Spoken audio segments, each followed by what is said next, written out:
रचनात्मक लेखन मंच में आपका स्वागत है। मैं दिया चित्रांशी रचनात्मक लेखन मंच न्यास से अपने अगले प्रतिभागी को प्रस्तुत करती हूँ। रचनात्मक लेखन मंच न्यास बनारसी द्वारा आयोजित मुंशी प्रेमचंद जी के संदर्भ में 5 मिनट ऑडियो प्रतियोगिता में सभी को मेरा नमस्ते। मैं पूजा गंगवार नवाबगंज जिला बरेली से प्रेमचंद जी की कहानी पूस की रात की कथा के बारे में कुछ बताना चाहूँगी। कहानी पूस की रात में हल्कू के माध्यम से कहानीकार ने भारतीय किसान की लाचारी का यथार्थ चित्रण किया है। बहुत साल पहले की बात है। उत्तर भारत के किसी एक गांव में हल्कू नामक एक गरीब किसान अपनी पत्नी के साथ रहता था। किसी की ज़मीन में खेती करता था, पर आमदनी कुछ भी नहीं थी। उसकी पत्नी खेती करना छोड़कर और कहीं मजदूरी करने को कहती थी। हल्कू के लगान के तीर पर दूसरों की खेती थी। खेत के मालिक का बकाया था। हल्कू ने अपनी पत्नी से 3 रुपए मांगे।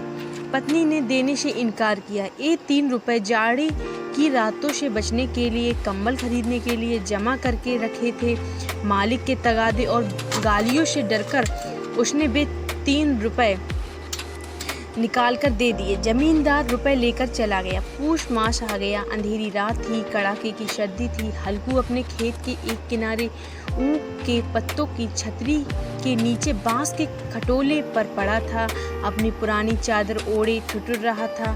खाट के नीचे उसका पालतू कुत्ता जबरा पड़ा कूं कूं कर रहा था। वह भी ठंड से ठुठुर रहा था। हल्कू को उसके हालात पर तरस आ रहा था। उसने जबरा से कहा, तू अब ठंड खा, मैं क्या करूं? यहाँ आने की क्या ज़रूरत थी? हल्कू बहुत देर तक कुत्ते से बात करता रहा। जब ठंड के कारण उसे नींद नहीं आई, तब कुत्ते को अपनी गोद में सुला लिया। उसके शरीर के गर्मी से हल्कू को सुख मिला। कुछ घंटे बीत गए। कोई आहट पाकर जबरा उठा और भौंकने लगा। उसे अपने कर्तव्य का मान था। हल्कू के खेत के समीप ही आमों का बाग था। बाग में पत्तियों का ढेर। पास के अरहर के खेत में जाकर कई पौधे उखाड़ के लाया। उसने सुलगाया और अपने खेत में आकर वहाँ की पत्तियों को भी सुलगाया। हल्कू और कुत्ते दोनों आग तापने लगे। ठंड की असीम शक्ति पर विजय पाकर वह विजय गर्व को हृदय में छिपा ना सकता था। वह कंबल ओढ़कर सो जाता है। उसी समय नज़दीक में आहट पाकर जबरा भौंकने लगे। कई जानवरों का एक झुंड खेत में आया था। शायद नील गायों का झुंड था। उनके कूदने दौड़ने की आवाज़ें साफ कान में आ रही थीं। फिर ऐसा मालूम हुआ कि वे खेत में चर रही हैं। जबरा तो भौंकता रहा, फिर भी हल्कू को उठने का मन नहीं था।